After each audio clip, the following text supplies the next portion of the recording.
না বুঝবে, সাধারণ মানুষের সেই ভোট বিচিন্তায় না হবে, তত দুর্নীতি হবে। দুর্নীতি কোনো আমাদের কাজ হয়নি, এই আমাদের হলো না, নেক্সট আমাদের হবে না, যদি না মানুষ বোঝে। সবাই করবে দুর্নীতি, কিন্তু প্রশ্ন হচ্ছে এই দুর্নীতি করেছে বলেই তো আজকে আমাদের এই দশা। আমাদেরকে ইমিডিয়েটলি যোগ্য অযোগ্য যেটা সুপ্রিম কোর্টের ওয়েবসাইটে সার্টিফাই করে কমিশন যেন দিয়ে দেয়। কমিশনের তো ক্ষমতা আছে, কমিশন পারবে, শুধু ভয়ে করছে না, দিলে যদি অন্যকে অ্যারেস্ট হয়ে যায়। কিন্তু হোক না, এই যে 19,000 যোগ্য শিক্ষক শিক্ষিকা শিক্ষাকর্মী, এরা আর এদের পরিবার 1.5 লক্ষ, 1 থেকে 1.5 লক্ষ মানুষের ভবিষ্যৎ নিয়ে পিছিয়ে নিয়ে ফেলছেন।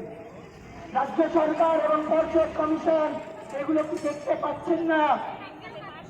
3 জন থেকে 4 জন সুইসাইডাল অ্যাটেম্প্ট অলরেডি করেছে।